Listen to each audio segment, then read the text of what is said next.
Bienvenidos, hermanos, a nuestro programa de la tarde. El tema que tenemos en la mesa para este momento es: ¿qué es más importante, el matrimonio civil o el matrimonio religioso de acuerdo a la Biblia? Les recomiendo a todos nuestros hermanos que el tema que vamos a tocar hoy no saquen e interpreten mal si es que no han escuchado los tres temas que hemos dado de antemano. Hemos hablado el primer tema, el origen del matrimonio en la Biblia. ¿Quién inventó el divorcio según la Biblia? Hemos visto también el tema, ¿me puedo casar de nuevo según la Biblia? Y hoy estamos a punto de comenzar el tema: ¿es más importante el matrimonio civil o religioso según la Biblia? ¿Cuál es el más importante? Así que, para que nadie saque de contexto todo lo que vamos a expresar aquí, les recomiendo ver los videos de antemano que se dieron ya. Esta es una pregunta que ha intrigado a los cristianos. Muchos cristianos alrededor del mundo empiezan a preguntarse diciendo lo siguiente: ¿cuál será más importante? Yo me casé en lo civil, pero en la iglesia nunca, ¿será que es lo correcto? O viceversa, yo me casé en la iglesia, pero en lo civil nada. Así que, ¿será que estoy mal? ¿Qué es lo más importante que hay que hacer primero?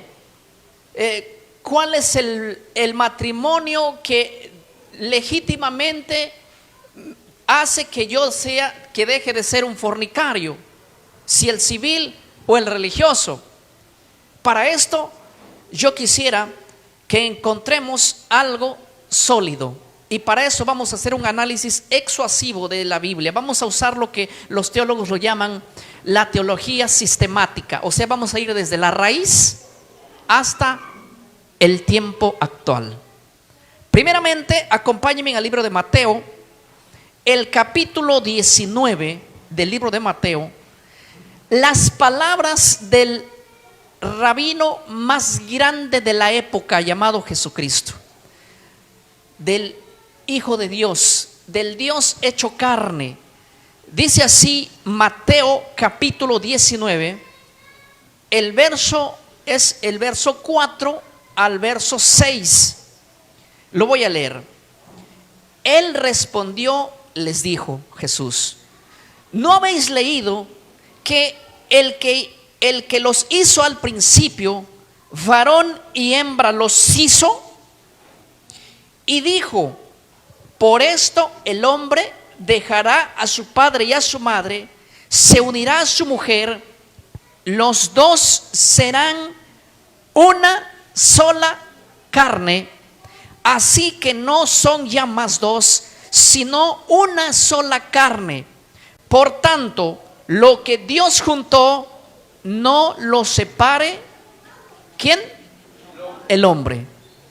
Vean ustedes, hemos comentado bastante sobre este tema del matrimonio del principio. De hecho, aquí Jesús está citando el Antiguo Testamento en el libro de Génesis 2:24.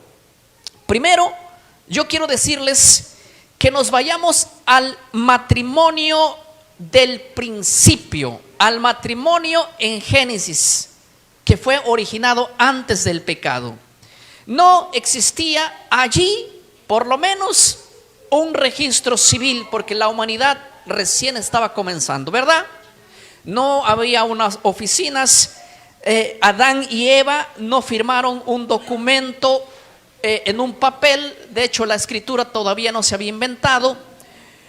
El matrimonio que comenzó al principio nos da a entender que fue una liturgia religiosa, sacrosanta. Estaba realizado, en otras palabras, el que realizó esa unión entre el hombre y la mujer fue Dios mismo. Comenzó con el origen donde Dios le trajo a Eva y le presentó a Adán, y ellos fueron unidos en una sola carne. Les voy a decir lo siguiente: según ustedes van a ir analizando, la unión entre el hombre y la mujer, cuando se unían en un vínculo emocional, en un vínculo sexual, se unían para hacer ¿qué cosa? Una sola carne.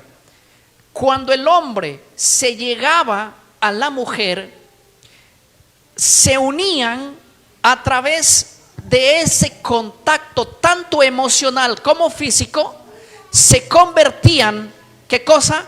Bajo la cobertura, la dirección de Dios, en una sola carne. Por eso que el hombre que se ha unido a su mujer está unido, ¿qué cosa? En el vínculo matrimonial, en una sola carne. Y desde el momento que el hombre y la mujer han tenido el coito de unión sexual, se han unido, ¿qué cosa? En una sola carne. Ahora, por eso la Biblia prohíbe que un hombre casado o soltero se una en coito a una prostituta. Por ejemplo, el libro de Primera de Corintios, el capítulo 6, el verso número 16. Primera de Corintios, el capítulo 6. En Primera de Corintios capítulo 6, yo quiero leer con ustedes el verso 16. De hecho, el título allí arriba en el verso 12 dice: glorificad a Dios en vuestro cuerpo. La manera de cómo glorificar a Dios, ¿en qué? En nuestro cuerpo. El contexto de glorificar a Dios en nuestro cuerpo, sí, a veces nosotros aplicamos esto y decimos: no hay que comer esto porque hay que glorificar a Dios con nuestro cuerpo. Y citamos 1 Corintios 6, del 12 en adelante. Pero el contexto aquí no está hablando de comida, sino de la unión entre un hombre y una mujer que no sea su mujer. Miren lo que dice el capítulo 6, el verso número 16. Dice así: ¿o ignoráis que el que se une a una ramera es un cuerpo con ella? Porque dice: los dos serán una sola carne.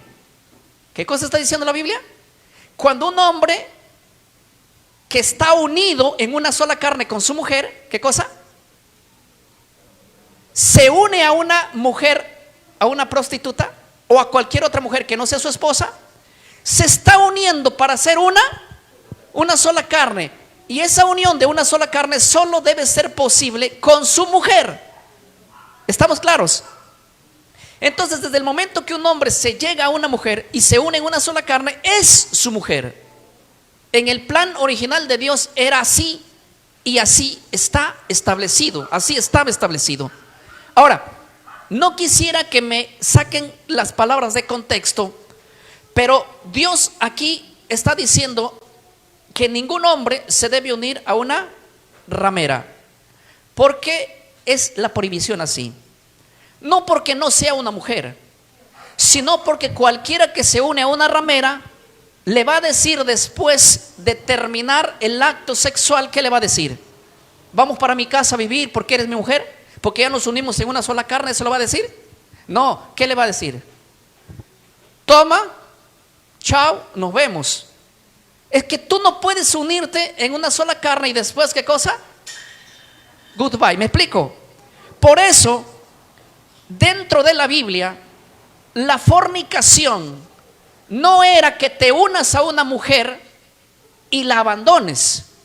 O perdón, la fornicación es que te unas a una mujer y la abandones. No que te unas a una mujer para vivir con ella el resto de tu vida. ¿Estoy siendo claro acá? De nuevo, les explico. La fornicación no es el unirse a una mujer para vivir, sino el unirse a una mujer por un espacio temporal de tiempo. No sé si me estoy dejando entender acá. El que se une a una mujer necesita quedarse con ella para siempre, porque ya no son dos, sino una sola carne. Eso fue lo que aconteció al principio. Al principio fue así. Pastor, pero primero tenemos que casarnos, primero tiene que venir esto. Tranquilo, estamos hablando de Génesis, de cómo fue. No hubo un documento firmado y por mucho tiempo, escuchen bien, nunca existieron documentos firmados ni en la iglesia ni fuera de la iglesia en lo civil. Yo quiero que entendamos algo que es extraordinario. Por ejemplo, cuando dos personas, un hombre casado con una mujer casada, se unían en un acto sexual, ¿qué pasaba? ¿Cómo se llama ese pecado? Adulterio. ¿Era digno de qué? De muerte. ¿Por qué era digno de muerte? Porque era un pecado. Pero les hago una pregunta. En la Biblia, cuando un hombre soltero se unía a una mujer soltera, ¿los mataban? No, ¿qué dice la Biblia? Los casaban. ¿Por qué no los mataban?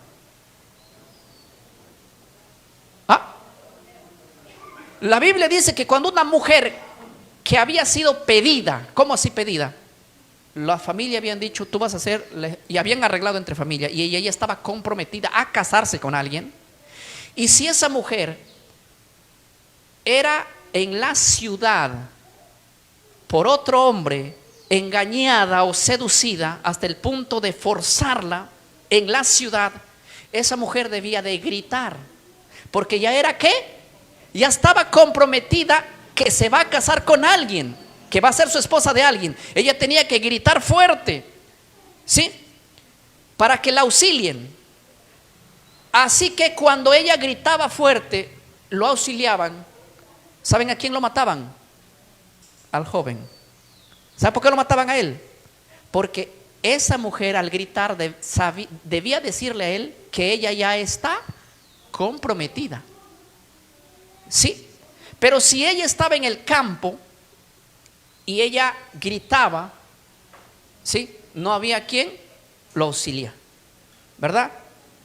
El culpable era él, porque ella por más que gritó, nadie lo defendió. Pero si ella gritaba, pero si ella no gritaba estando en la ciudad, sabiendo que ya está pedida o comprometida para otro hombre, los dos eran muertos. Si yo leo, por ejemplo, el libro de Deuteronomios, el capítulo 22, el verso 28, dice: cuando algún hombre hallare a una mujer virgen, o sea, no comprometida, y lo tomare y se acostare con ella, entonces, dice el verso 29, el hombre que se acostó con ella dará al padre de la joven 50 piezas de plata, y ella será su mujer, por cuanto la humilló. No podrá despedirla, ¿qué cosa? Todos los días de su vida. No los mataban, los hacían ¿qué? Porque se unían en ¿qué? En una sola carne. Ahora, déjenme decirles una cosa que es interesante. Los patriarcas, los hombres de la Biblia, los que estaban bajo la dirección de Dios, no se unían a ninguna mujer sabiendo que no van a vivir el resto de su vida ¿con quién? Con ella. Porque si tú te unías a una mujer sabiendo que no vas a vivir con esa mujer, entonces se contaba como pecado ¿de qué? De fornicación, porque te unías a esa mujer sin un compromiso de vivencia. Porque fornicación era que te llegues a esa mujer, la dejes, que te llegues a otra mujer, la dejes, te llegues a otra mujer, y la dejes era contado como ¿qué? Como fornicación. Pero no es contado, ni era contado como fornicación, que tú te llegases a una mujer, la tomaras como tu esposa y vivieras con ella todos los días ¿de qué? De tu vida. Por tanto, el hombre dejará a su padre y a su madre, se unirá a su esposa, serán una sola carne. Y lo que Dios juntó, no lo separe el hombre. ¿Claros hasta aquí? Muy bien. Ahora, punto 2. ¿Cómo ocurría el matrimonio en los patriarcas? Para eso, nosotros tenemos que analizar muy bien la vida de los patriarcas y el contexto cultural de los patriarcas. Por ejemplo, yo quiero llevarles a Génesis capítulo 24. En Génesis capítulo 24 hay una historia, ya hemos leído creo que estos días, un par de sábados atrás, este capítulo, cuando Abraham busca esposa para Isaac, ¿se acuerdan? ¿Sí? Ahora, yo quiero que ustedes sepan conmigo que en Génesis 24, el verso 67 dice así. Miren, voy a leer este verso, pero permítame antes de leer este verso decirle lo siguiente. Abraham envía a su siervo, ¿verdad?, al de confianza, al mayordomo de casa, lo envía a buscarle una esposa. Y ustedes han leído que en esa historia este personaje lleva regalos para darle al padre de la muchacha. Le da muchos regalos, ¿verdad que sí? Le da regalos. Ahora, yo quiero que entiendan que en la época de Abraham la gente está viviendo en la Mesopotamia. Y en la Mesopotamia había una cultura, una práctica cultural que no estaba dentro de las escrituras como mandamiento, pero que la gente para casarse se sujetaba a esas leyes que estaban establecidas. La ley cultural decía que cuando tú tomes una mujer para vivir con ella, tú tienes que pagar el costo de esa mujer. Ejemplo, tú ibas a la casa del padre de la hija y le decías: yo quiero tomar a su hija, ¿sí? Pero los que hacían este arreglo eran los padres, no los hijos directamente. Los padres iban, en este caso, Abraham está yendo a nombre del mayordomo y le dice: hemos venido para que tu hija sea esposa de mi señor, ¿sí? Y he venido en representación del mediador que hablaban y negociaban. Y ustedes lo van a ver que les da objetos de valor. Esos objetos de valor era la dote que se pagaba para que la mujer sea llevada ¿a dónde? A vivir ¿con quién? Con el esposo. Les hago una pregunta y sean serios y netamente bíblicos. Cuando Isaac va, dice que cuando la futura esposa de Isaac llega donde Isaac, ve a Isaac, el hombre le dice: mira, él es fulano de tal, él es el que va a ser tu esposo, en otras palabras. Les hago una pregunta: ¿existe alguna fiesta matrimonial allí? ¿Se necesitó que un sacerdote viniese allí para que le dé la bendición sacerdotal? ¿Se necesitó un pastor? De hecho, ni existían en la época. Pero entonces, ¿cómo realizaron el matrimonio? ¿Cómo es que se realizaba el matrimonio en la época patriarcal? Les voy a decir sin anestesia. En la época patriarcal, los padres se ponían de acuerdo y juntaban a sus hijos, ¿sí? Y al juntarse ellos, se convertían en una sola carne. Ustedes van a ver que Isaac recibe a la señorita en la tienda de su madre. Noten lo que dice. Ahora sí voy a leer Génesis 24, 67. Dice: y la trajo Isaac a la tienda de su madre Sara. Y miren, ve, Y debe decir la versión aquí, y cerrando la puerta o las cortinas, pero no lo dice, pero dice, y tomó a Rebeca por mujer. Abran su imaginación, ¿ya? Y la amó y se consoló Isaac después de la muerte de su madre. Yo quiero que ustedes vean todo el capítulo. No existe una bendición de parte de algún hombre encargado de ministrar. Ustedes no van a ver allí nada, pero yo quiero decirles una cosa interesante. Hace 4000 años atrás se encontró, no hace mucho que se encontró una piedra plasmada de la Mesopotamia antigua, donde había allí, en esa piedra, los arqueólogos descubrieron que esa piedra tiene un equivalente a 4000 años atrás, donde en la Mesopotamia lo que hacían los padres era que cuando dos personas se iban a comprometer, ellos hacían en una arcilla algunos requisitos como: no la debes abandonar, no la debes maltratar, no debe faltar su comida. Entonces hacían como quien un contrato, pero ese contrato era un contrato familiar, no era un contrato municipal, tampoco era un contrato eclesiástico. Escuchen bien, no era un contrato en la iglesia, no era un contrato en lo civil, sino era un contrato familiar, donde los padres hacían ese contrato y entregaban a sus hijos, y los hijos iban a vivir. Les pregunto, ¿era fornicación porque solamente los padres les dieron autorización para que vivan? No era fornicación. ¿Por qué no era fornicación? Porque no estaban haciendo un acuerdo para que vivan por una semana. Porque los padres entre familias acordaban y decían: bueno, llévatela a mi hija y me la traes de aquí a un par de semanas, un par de meses, cuando te aburran. No, era una entrega para toda la vida. Y ellos hacían un documento familiar donde ambos familias acordaban que es un matrimonio legal. En otras palabras, el matrimonio comienza cuando dos personas se ponen de acuerdo y públicamente realizan ese acuerdo para vivir, ¿qué cosa? Para toda la vida. ¿Por qué estoy entablando el matrimonio desde el punto bíblico? Porque hoy en día eso no sirve.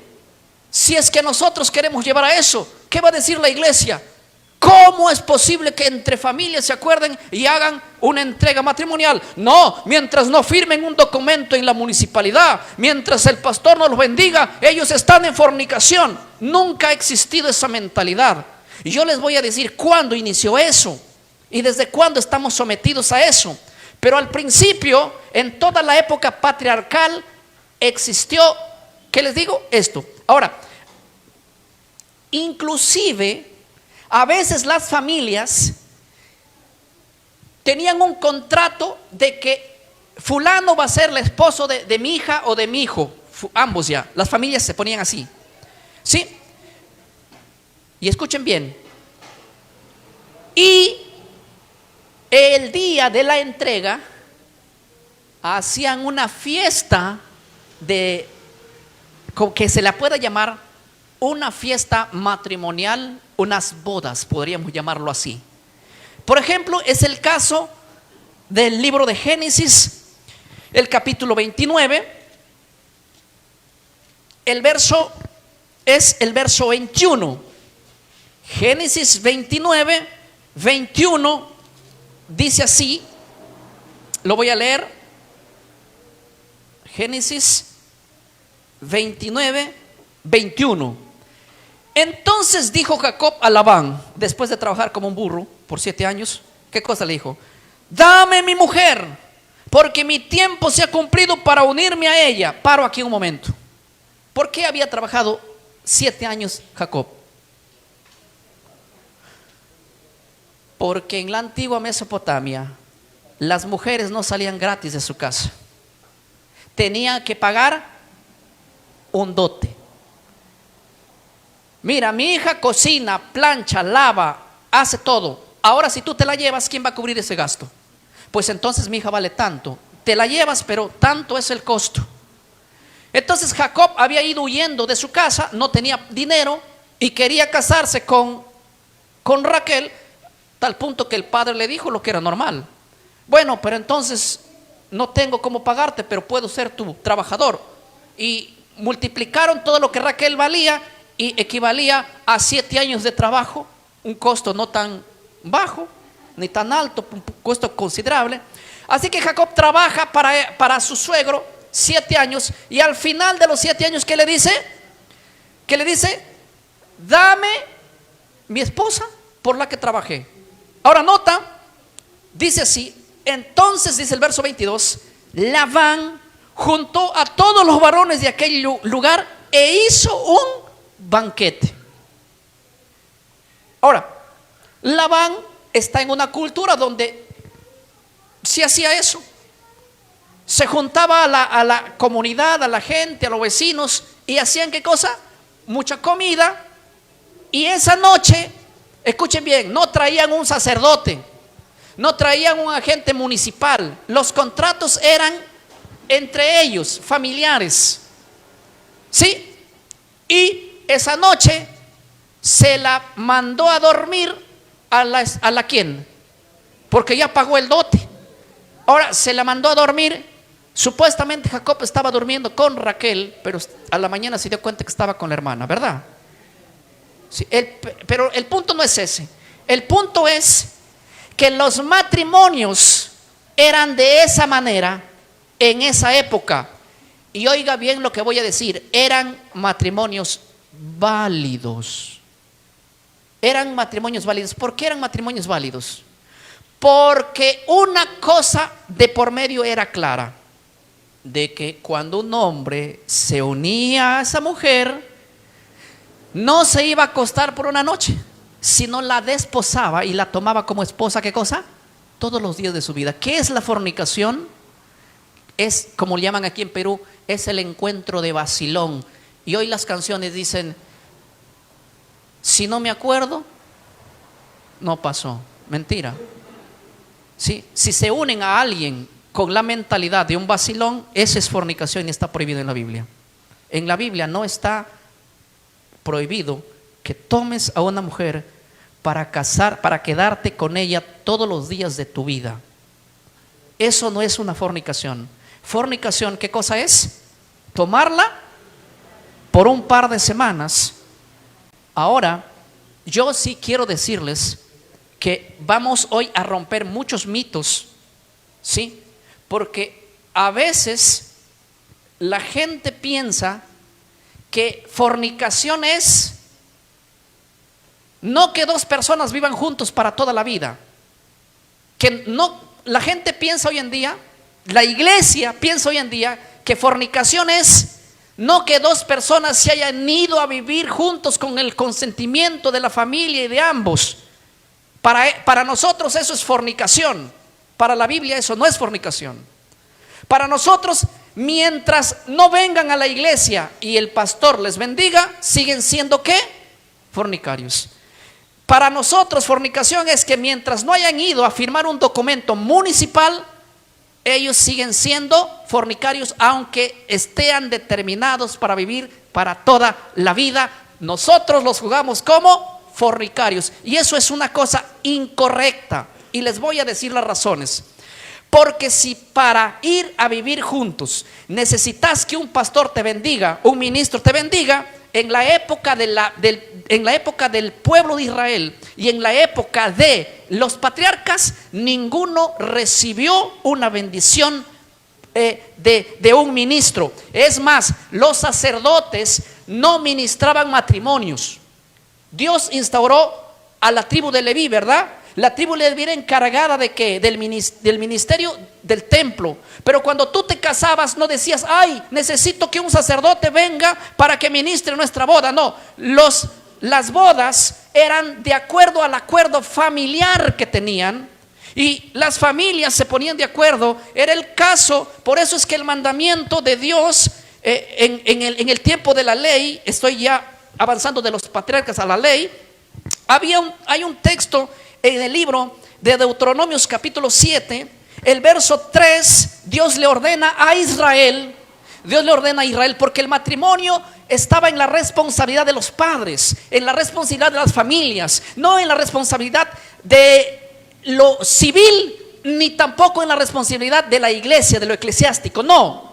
Sí, no se necesitaba lo civil y no se necesitaba los sacerdotes para realizar matrimonios. Se necesitaba el acuerdo de las familias. El acuerdo de las familias. Y el acuerdo de las familias, había contratos de por medio, sí. Había que respetar ciertos acuerdos, sí. Se firmaban ciertos acuerdos, probablemente, pero sí había. Pero se unían ellos, los padres, tenían la autoridad para unir dos personas a vivir juntos. ¿Sí? Y desde el momento que un hombre y una mujer se juntaban con el pensamiento de vivir para siempre, ellos no eran fornicarios. Fornicarios hubieran sido si se unieran por una semana, o si un hombre no quiere un compromiso y va con una, y va con otra, y va con aquella, y va con otra, no quiere compromiso con nadie, él es un gran ¿qué? Fornicario. ¿Estamos claros? Ahora yo quiero que esto ustedes lo entiendan bien y lo dijeran, porque vamos a hablar, estamos viendo, mira, desde el tiempo del primer matrimonio, estamos entrando al matrimonio patriarcal, hoy vamos a entrar al matrimonio de la ley, luego vamos a ir al Nuevo Testamento, luego cuando se origina el matrimonio dentro de la iglesia y cuando surgió el matrimonio civil. Vamos a analizar todo eso, pero tranquilos, no se apresuren. La orden de Dios para los matrimonios es a las familias, a los padres. En el libro de Deuteronomios, el capítulo 7, Dios le dice a Israel que cuando entrasen a la tierra que Jehová tu Dios les había dado, no hagan las prácticas de otras naciones. Y le da la orden a los padres en el capítulo 7, el verso 3, le dice así: no emparentarás con ellas, no darás tu hija a sus hijos, ni tomarás a sus hijas para tus hijos. Dios le dice al pueblo de Israel: tú vas a entrar a la tierra prometida, pero esa tierra prometida está influenciada por muchas naciones que no temen a Dios. Y como ellos tenían la autoridad de casarlos, le dicen: mira, no le des a tus hijas. ¿A quién? ¿Cuándo no le des a tus hijas? Cuando venga un amorreo y le diga: oiga, señor israelita, mi hijo quiere pagar la dote por su hija, y así que hagamos un contrato para que ellos vivan juntos, se aman, se quieren. ¿Qué debía decir el israelita? No. Nosotros tenemos una ley que solo se pueden casar entre israelitas. Y tampoco un israelita podía poner los ojos en una señorita que no era de su nación. ¿Verdad? Claritos acá, ¿verdad? ¿Por qué es que Dios le ordena así a Israel? ¿Por qué esta orden Dios no la dio a los sacerdotes? Porque los sacerdotes no estaban encargados de ministrar matrimonios. Porque los sacerdotes no tenían la potestad de bendecir matrimonios, ni dependía de ellos. No era eclesiástico el matrimonio, era familiar. El matrimonio no era ¿qué? Eclesiástico, ¿era qué? Familiar. Pastor, ¿cómo eran los matrimonios en el primer siglo? Los matrimonios en el primer siglo, en los tiempos de Cristo, era lo mismo. Ustedes van a ver que los rabinos no estaban ellos con la responsabilidad de dar matrimonios. Los que hacían los matrimonios, los que conversaban sobre un matrimonio, ¿eran quiénes? Los padres. Los padres ha sido a través de la historia, desde el libro de Génesis, por más de 2000, 4000 años, ha sido así. Toda la era primitiva, los matrimonios eran realizados por los padres. No existían pastores bendiciendo en el primer siglo matrimonios y diciendo: a partir de hoy, a dos personas que se unieron juntos a vivir ya, porque esta costumbre de conversar para un matrimonio es muy antiguo. En mi pueblo, por ejemplo, viene el hijo con los padres a hacer la pedida de mano, como le llaman así. Vienen y se sienta la familia: Señor, mire, mi hijo se quiere unir con su hija, quieren vivir juntos, quieren formar una familia. ¿Sí me explico, verdad? Entonces ellos se acuerdan y dicen: bueno, le entregamos, le doy la mano de la hija. Dice: bueno, se van a vivir juntos. ¿Sí? ¿Ellos están viviendo en fornicación? No. Según cómo está establecido y cómo había sido establecido, no. Pero si vienen a la iglesia mañana ambos, nosotros queremos, pastor, bautizarnos porque durante todos estos días hemos conocido el mensaje y estamos entusiasmados ¿a qué? A bautizarnos. No puede. ¿Por qué no puede? Porque son un par de fornicarios. ¿Sí me explico? Entonces necesitan primero firmar un documento en la municipalidad, luego que el pastor los bendiga. A partir de ahí dejan de ser ¿qué? Fornicarios. No, ellos no son fornicarios. Fornicarios serían si es que ellos dirían: hermano, nosotros estamos aquí conviviendo un año más, en este año más, a fines de año si ya nos despedimos, no, como mujer y hombre no estamos para vivir juntos. La fornicación es el coito sexual temporal que dura una noche, que dura una semana, un día, que dura un momento. Por eso es que el hombre que se acuesta con una prostituta fornica, porque él no la va a tomar como mujer. Y las relaciones sexuales, para que sean deslices, están prohibidas. No sé si me dejo entender o no. Está muy difícil entender esto, ¿verdad? Ahora, yo quiero que entiendan esto bien claro. Ahora, yo les voy a decir una razón importante. Esto es el matrimonio desde que comenzó el libro de Génesis hasta que terminó el libro de Apocalipsis. A ver, de nuevo, ¿cómo fue establecido el matrimonio desde que comenzó el libro de Génesis hasta que terminó el libro de Apocalipsis? ¿Cómo fue? ¿En el siglo I? De esta manera. De esta manera fue. Siempre ha sido a través de toda la Biblia el matrimonio así. Pastor, ¿qué es la fornicación? Que dos personas se unan para no vivir. Y si dos personas se comprometían y la familia hacían un contrato matrimonial entre familias para vivir, no había fornicación. No existía fornicación. Y nosotros le llamamos a todas las parejas que no han venido a la iglesia para ser bendecidas o que no pusieron su firma en la municipalidad, ¿qué le llamamos nosotros? Son unos tristes fornicarios. No son tristes fornicarios. Serían tristes fornicarios si se unirían por un par de días o por un par de semanas. Y a veces hay gente que vive 20, 30, 40 años, 50 años se unieron y están viviendo juntos. Para nosotros son unos grandes fornicarios. No son fornicarios. Porque en nuestra cosmovisión de nosotros, fornicario es todo aquel que, aunque viva con su esposa y tenga hijos profesionales, mientras no sea bendecido aquí o mientras no firma un documento en la municipalidad, lo tildamos como si fuesen unos fornicarios. ¿Y de dónde es que concebimos esa idea? ¿Quién nos dijo eso? Les explico. ¿Cuándo murió el último apóstol? En el año 100. ¿Saben cómo se llamó? Juan. Hasta la vida de Juan no existían matrimonios ministrados por los apóstoles o ministrados por la iglesia. No existían los matrimonios. ¿Quiénes lo hacían? Las familias. Oiga bien, las familias. En el siglo II, después de Cristo, después de la muerte de los apóstoles, yo voy a citar al primer cristiano, entre comillas, llamado San Ignacio de Antioquía, que vivió a mediados del primer siglo y murió en el segundo siglo. Este personaje, San Ignacio de Antioquía, es un padre de la iglesia. No de la iglesia católica, porque en el segundo siglo, por lo menos hasta la vida de San Ignacio de Antioquía, San Ignacio de Antioquía no creía las mismas creencias que hoy tiene la iglesia católica. No.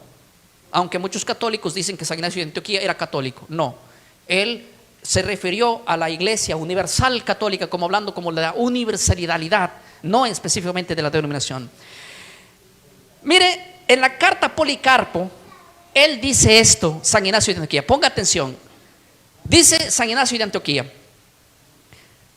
hacia el año 107 después de Cristo, que invita, miren, invita a los cristianos a casarse con conocimiento del obispo, a fin de que el casamiento sea conforme al Señor y no solo porque ellos lo desean. ¿Cómo? San Ignacio de Antioquía, después de la muerte de los apóstoles, después que se escribió toda la Biblia, San Ignacio de Antioquía dice: ahora los matrimonios van a ser ministrados y atestiguados y hechos y realizados no solo por la familia, sino por ¿quién? Por el obispo. ¿Quién es el obispo? El pastor. Escuchen bien, los matrimonios realizados en presencia de un ministro, ¿está mal? ¿Está mal? Dígame, ¿está mal?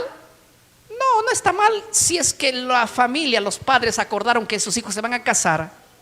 No está mal que diga San Ignacio de Antioquía: oiga, ¿y por qué no lo bendecimos con un ministro? ¿Está mal? No está mal, está bien.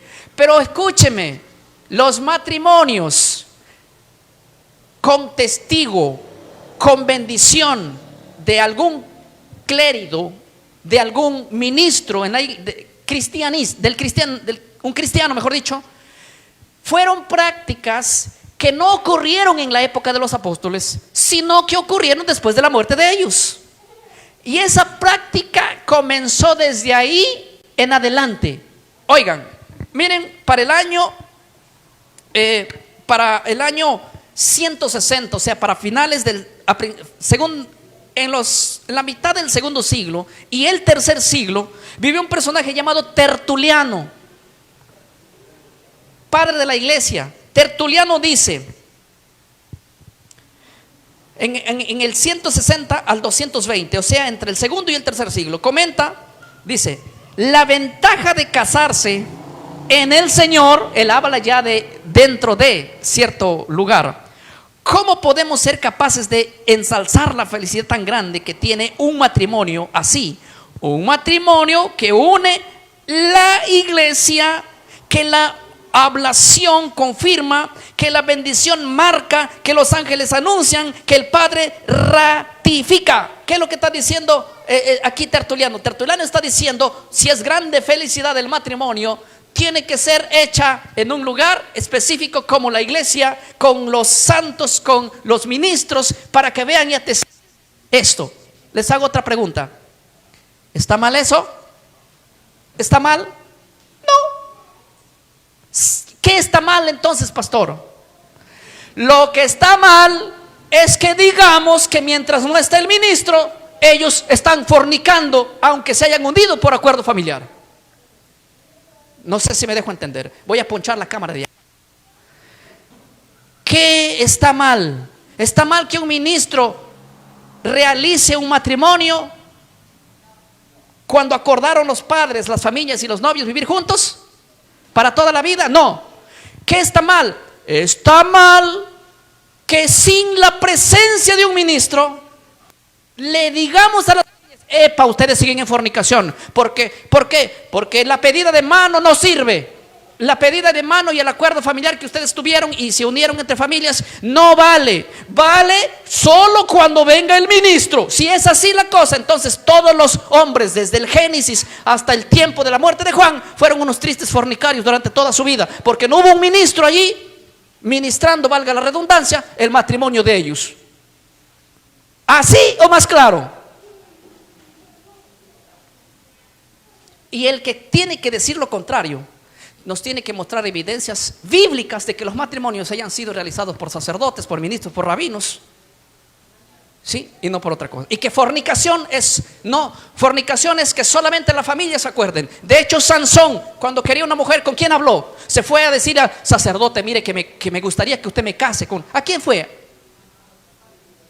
A los padres. Papá, he visto una muchacha muy hermosa, quiero tomarla como esposa. ¿Para qué? Para que vayan a acordar, para que vayan a pedir la mano, porque era natural eso. Y después de la pedida de mano y el acuerdo que hacían entre familias, un contrato y la dote, pues vivían juntos para toda la vida y no eran fornicarios. ¿No eran qué? Fornicarios. Yo quiero dirigirme en este momento a todas las personas que nos ven en todos los países y decirles lo siguiente: tú te fuiste a vivir con tu esposa con el consentimiento de ella, con el consentimiento de tus padres, te fuiste a vivir con ella y ahora mismo estás congregado en una iglesia y quieres bautizarte. Ningún pastor debe oponerse a eso, porque tú no eres un fornicario. Tú estás bien casado, solamente que no te separes de tu mujer, porque el matrimonio es para toda la vida. Porque hay muchos que van hoy en día, que viven, que se casaron con el consentimiento de los padres, con el consentimiento de la mujer, viven juntos por 40 años, tienen hijos grandes, profesionales, y un día dicen: yo quiero, pastor, bautizarme. Pero ¿cómo te va a bautizar? Primero tienes que firmar un documento. ¿Dónde? En la... ¿Ustedes creen que porque firma un documento en la municipalidad están casados? Ellos ya están unidos en matrimonio desde el momento que acordaron vivir juntos para toda la vida. ¿Lo puedo bautizar? Bautízalo, claro que sí, no estás pecando. Pero es que ¿quién nos enseñó a nosotros que la fornicación sigue siendo fornicación, al menos que pongan una huella en la municipalidad? Pero es que cuando vamos a la palabra de Dios y la interpretamos en el método historicista a través de toda la historia, se nos desploma nuestra teoría levantada por la denominación. Y hay cientos y cientos de personas hoy en día en el mundo que son tomados como fornicarios cuando no lo son. Y obstaculizamos que esas personas lleguen a la iglesia y se bauticen, porque les tildamos de adúlteros, de fornicarios, y que mientras ellos no solucionen su documento nupcial en la municipalidad, siguen siendo unos tristes fornicarios. Y obstaculizamos su bautismo. Y pobrecitos los hombres se van: es que yo soy un fornicario, y su conciencia le dice que su fornicario no tiene ganas de orar. ¿Para qué voy a orar, Señor, si sigo siendo un fornicario? No me sirve de nada arrepentirme porque sigo siendo un fornicario. Y hay mujeres desesperadas que han conocido al Señor y que sus esposos no quieren saber nada de la iglesia, pero no los impiden. Y dicen: vaya usted, vaya usted. Es que yo me quiero bautizar, Lucho, pero me han dicho en la iglesia que no me puedo bautizar porque tú te tienes que casar conmigo. Y él dice: pero yo no me quiero casar. Mira que vivimos 40 años ya, ¿para qué matrimonio? Si es lo mismo, si ya la cosa es igual. Estamos en vivo. Y dicen, va al pastor y dice: pastor, lo que pasa es que Lucho no se quiere casar conmigo. Entonces, lastimosamente, mi hermana, el infierno te espera con los brazos abiertos. O si no, sepárate de ese hombre. ¿Para qué se va a separar si él no está en fornicación? Él convive con ese hombre, se unió para toda la vida con ese hombre y está viviendo 2, 3, 25, 40 años. Y nosotros queriendo romper, no queremos romper un mito tradicional y obstaculizamos a mucha gente. Y a mí me escribe gente desesperada: pastor, yo me quiero bautizar, pero mi esposo no quiere venir a la iglesia, pero tampoco se quiere casar conmigo. Pastor, yo me voy a perder en el infierno. Y decirle esto a los religiosos, te van a disciplinar. Ni vayas a decirlo esto a los religiosos, ni le vayas a decir: oiga, fíjese que yo no estoy en fornicación porque vivo con mi esposa 50 años y vamos a seguir para toda la vida, porque nuestro compromiso, los compromisos antiguos han sido serios, hermano. No son como compromisos de ahora que duran poco. Los compromisos antiguos han sido serios, ¿verdad que sí? Pero no podemos tildarles de fornicarios. No podemos tomarles de fornicarios, porque ellos son marido y mujer. Salvo que serían fornicarios si ellos dirían: bueno, estamos probando a ver cómo nos va. Si nos va bien, nos separamos. Si no nos va bien, no nos separamos. Por eso no nos quiero casar. Mejor sepárense de una vez. Porque el matrimonio es para probar cómo nos va. Porque si vas a probar cómo te va, eres un fornicario. Estás viviendo con una mujer, pero fornicariamente, porque no estás comprometido para el resto de tu vida. ¿Sí? No pruebes eso. No es que vamos a ver qué tal nos va, mira, si nos va bien, nos casamos, si no nos va bien, no nos casamos. No, no. Ahora, a partir del año 107 en adelante, después de Cristo, cada persona que acordaba dar o entregar su esposa a un hombre o a una mujer, debía hacerse, ¿qué cosa? También con la presencia de un ministro. Y así ocurrió en el siglo III, en el siglo IV, en el siglo V. Yo tengo toda la historia. En el siglo X, en el siglo XX, en el siglo XXI. Ha ocurrido esto. Y no está mal. Como les dije, no está mal. No está mal que querer la bendición matrimonial en la iglesia, ¿verdad? No está mal. Lo que está mal es decirle a la gente que mientras no haga eso, son unos tristes fornicarios. ¿Estamos claros acá? Pastor, ¿y qué hay del matrimonio civil?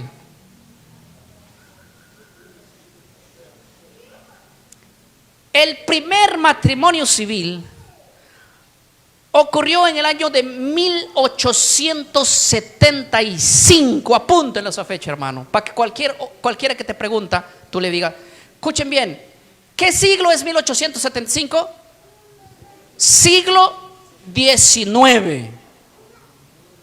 Del año 1801, del año 1800 en adelante es el siglo XIX.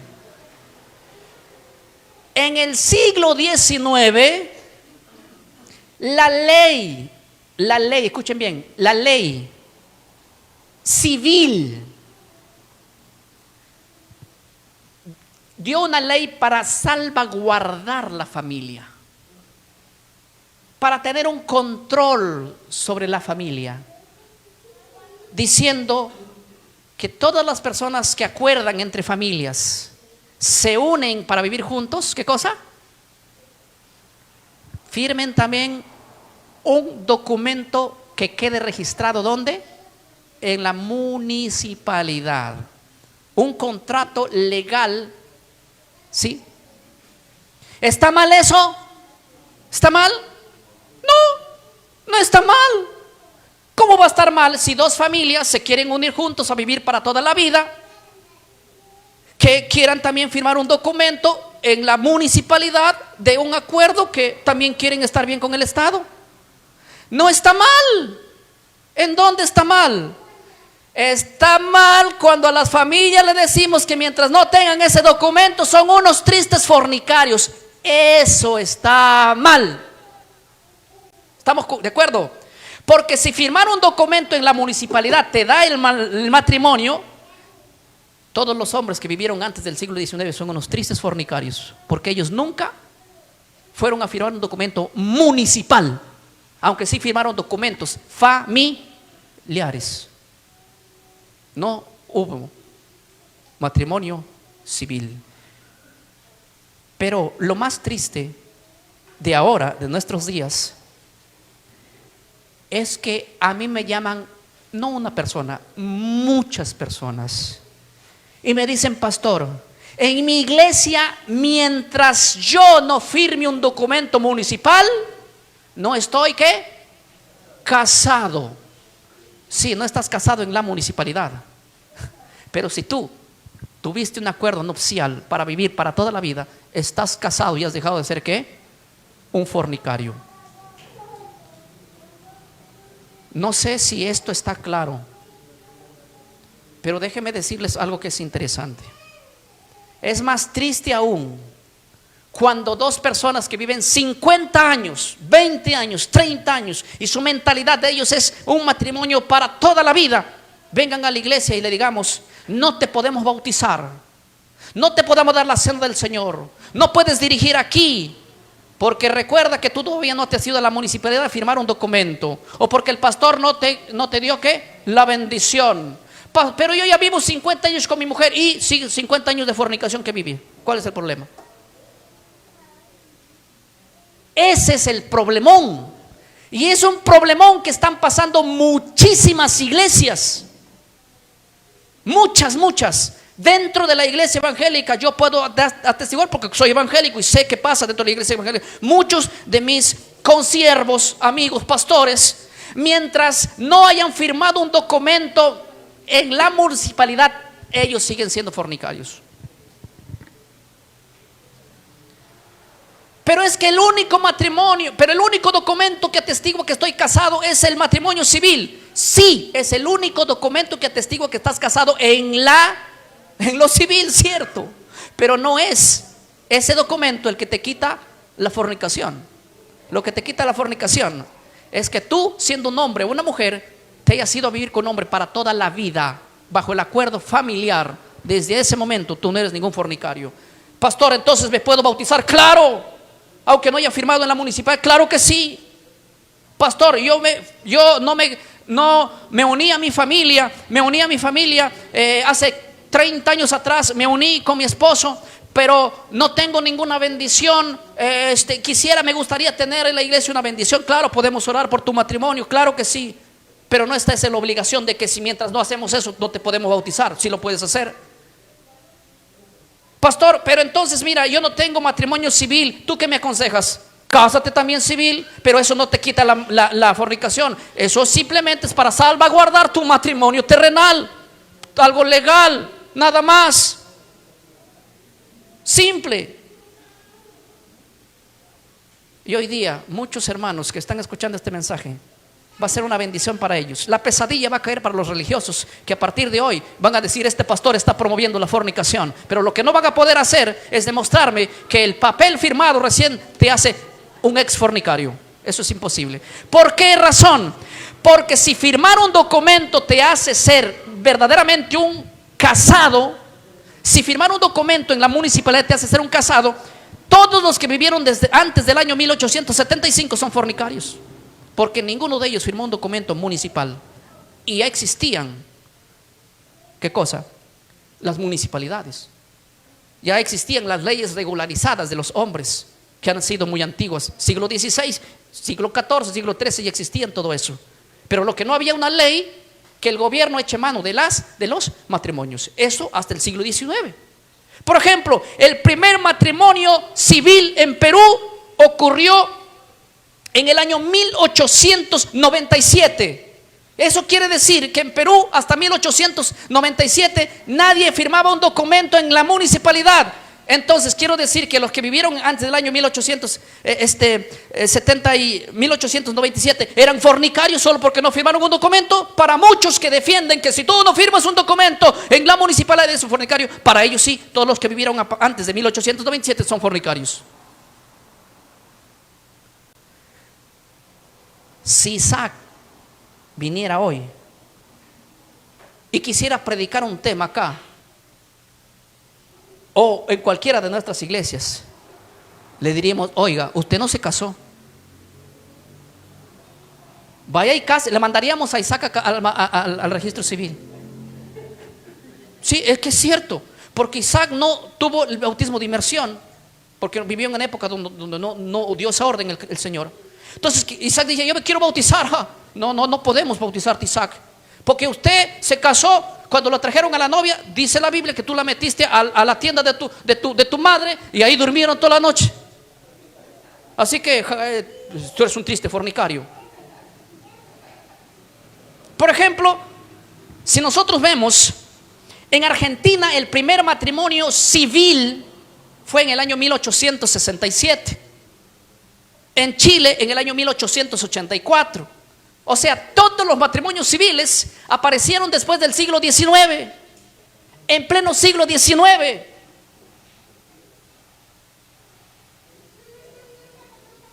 Pastor, entonces ¿no estoy obligado a casarme en la municipalidad?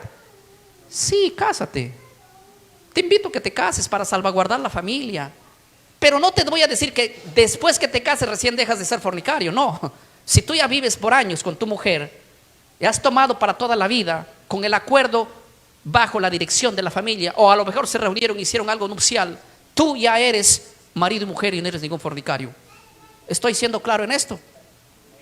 Estoy siendo claro. Entonces, ¿cuál es más importante, el matrimonio civil o el matrimonio religioso? Ninguno de los dos te quitaban la fornicación, porque el matrimonio religioso apareció después de la muerte de los apóstoles, desde San Ignacio de Antioquía, siglo II. Y el matrimonio civil apareció en el siglo XIX. Entonces, ¿cuál de estos debo hacer, pastor? Haga los dos y los tres. Primero, converse con la novia. Después, conversen con la familia. Den una cita para el matrimonio. Reciban la bendición matrimonial, ¿dónde? En la iglesia. Reciban la bendición matrimonial, ¿dónde? En la municipalidad.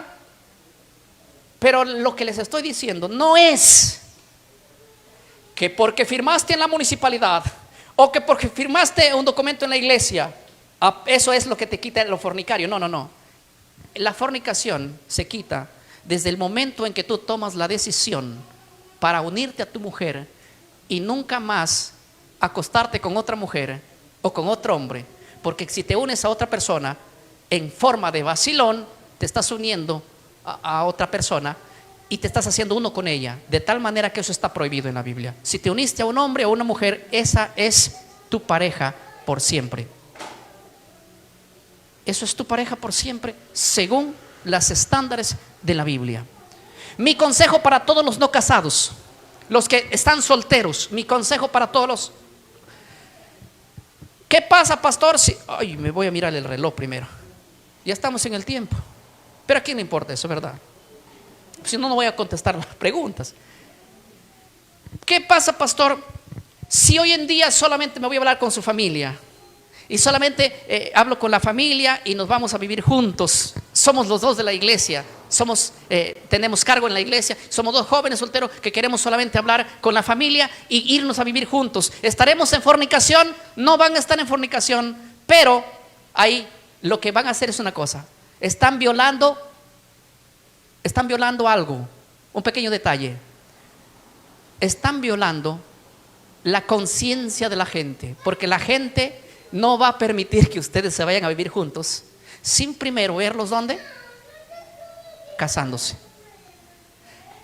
No porque sea fornicación lo que van a hacer, sino porque la gente, ¿cómo es posible el líder de jóvenes viviendo con una mujer y ahora? Sí, pero yo hablé con su mamá y su familia y sus padres y sus abuelos, nos reunimos, ya vivimos juntos, no están en fornicación, pero ante los ojos de la humanidad, la iglesia no está preparada para eso. La iglesia tiene otra mentalidad y no hay que ser piedra ¿de qué? De tropiezo. No sean piedra de tropiezo. ¿Sí? Y es más, también cásense en lo civil, porque es para regularizar, ¿sí?, la salvaguardar la familia. Sí, esas son reglas que el hombre le instituyó, que son buenas, no digo que están mal. No están mal ninguno de los dos. Está mal que a la gente le digamos que mientras eso no hace, aunque haya vivido 60 años, está en fornicación. Eso está mal. Y lo tengamos en el banco porque solo viven 40 años y no como no se casaron en la municipalidad y no en la iglesia, entonces hay que tratarles como fornicarios. Ustedes no la aceptan al Señor, ustedes no pueden participar, usted no puede tener cargo. La iglesia tiene una mentalidad distinta ahora. Por lo tanto, hay que ser cuidadoso en eso también. ¿Estamos de acuerdo en esto? ¿Sí? Muy de acuerdo. Mi consejo de este tema no es tanto para los solteros que se van a casar. Mi consejo para el tema que he tomado hoy es para ayudar a las personas que vienen a Cristo con muchos años de vivir juntos, 40 años de vivir juntos. Vienen a la iglesia y le dicen: pastor, yo me quiero bautizar. Y el pastor, como no sabe la Biblia, o por lo menos no es que él sea malintencionado, él solo se rige por lo que hoy tiene. Él debe decir lo siguiente: está bien, los bautizo, pero le voy a decir una cosa. Para testimonio de la iglesia, sería bueno ustedes que por lo menos en la iglesia reciban una oración o una bendición matrimonial. Simplemente porque en realidad ellos ya son marido y mujer y no están en fornicación. Pero para testimonio sería bueno eso. Pero si el marido no quiere hacerlo, eso no significa que ella esté en fornicación. Porque a veces el marido, no, voy para allá a la iglesia, que me diga, no voy. Entonces, ¿sí lo puedo bautizar? Sí, lo puedes bautizar, porque ella no está en fornicación, porque ella no anda de marido para acá y de marido para allá y de marido. Si estuviera en ese caso, sí no puedes, pues, porque sí está en fornicación. Y mientras no está en fornicación. ¿Estamos de acuerdo en eso? Así es, por eso estoy predicando, para ellos, para esa gente. Pero otra cosa les voy a decir, hermanos, y de esto me hago responsable yo. Si tu pastor no te quiere casar y te tilda como un fornicario y adúltero, es porque está respetando reglas humanas de su denominación y no específicamente la Biblia. Porque hay reglas internas dentro de algunas iglesias donde dicen, mientras no se case en la municipalidad no se puede bautizar porque son fornicarios. Son reglas que ellos colocaron. Y no puedo hacer nada con eso porque no te van a casar de alguna manera. No lo van a hacer porque no pueden ir en contra de sus reglas y sus acuerdos colectivos que han hecho dentro de su denominación. Y eso se tiene que romper, porque hay miles y miles y miles de cristianos que han llegado a Cristo y que no pueden ser bautizados, porque nosotros estamos mentalizados que mientras no firmen un documento, no pueden casarse. Yo he casado matrimonios donde uno es de Perú, otro es de Venezuela. Viven juntos, ambas familias están de acuerdo en vivir, ellos son grandes para tomar decisiones. Pastor, no podemos casarnos en la municipalidad porque nuestro documento para casarnos en la municipalidad va a durar 1 año o 2 años. ¿Qué hacemos? Queremos bautizarnos. Muy bien, vengan. Sí, hacemos un matrimonio dentro de la iglesia, firmamos un acta matrimonial allí que atestigue que ellos se comprometen durante toda la familia. Sí, y ellos se bautizan. No hay problema, no tienen ningún problema. Pero ellos se están uniendo para una sola carne, para vivir todo el resto de su vida. Para eso se le da las charlas correspondientes matrimoniales. Sí. Y después de eso se bautizan. Y se le dice, ahora sí, pues puede casarse también en la municipalidad cuando usted solucione ese problema. Porque es bueno también respetar las reglas que la municipalidad tiene, salvaguardar el matrimonio. Pero lo más importante en ese caso no es darle la autoridad a la municipalidad, sino a quién. Acá, a la iglesia, al Señor, a la familia. Porque los cristianos siempre quieren ver una bendición matrimonial. Y no está mal hacer eso. No está mal. Pero las personas que han entregado toda la potestad a la municipalidad son personas que se han desviado completamente de la línea verdadera del matrimonio. Es como quien decir, le hemos dado la autoridad a las personas ajenas. ¿Y quiénes son los municipales?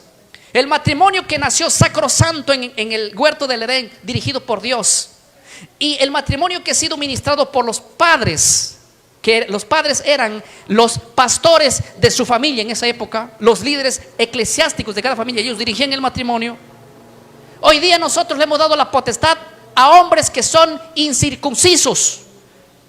Los alcaldes, no todos, muchos alcaldes son homosexuales.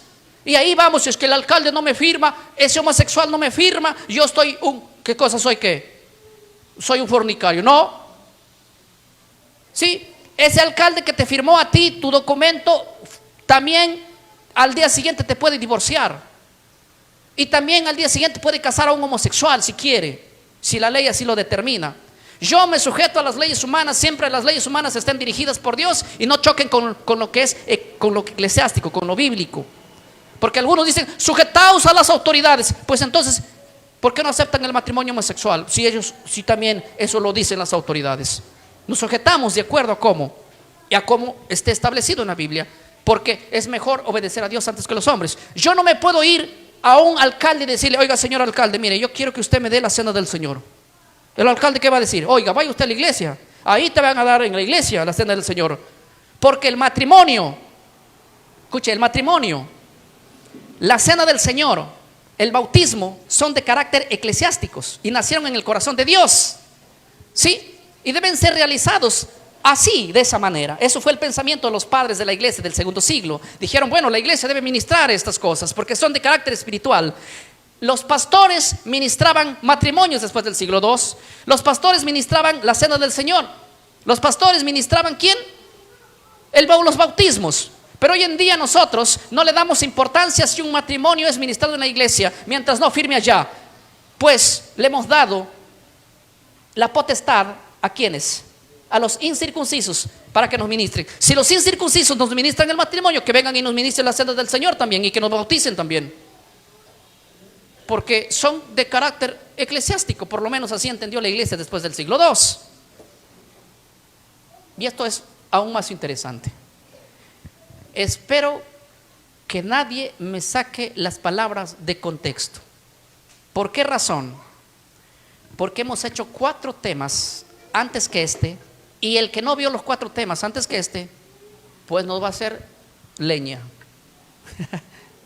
¿Sí? Así que, hermanos, vamos a seguir en estos días hablando de estos temas interesantes, que tenemos muchos temas más con respecto a estos puntos importantes. Y que el Señor sea bueno para con nosotros y nos ayude a entender para cada día ser, ¿qué cosa? Mejores. Que el Señor nos pueda bendecir en esta tarde, mis hermanos. Es mi deseo el día de hoy también. En el nombre del Señor. Amén.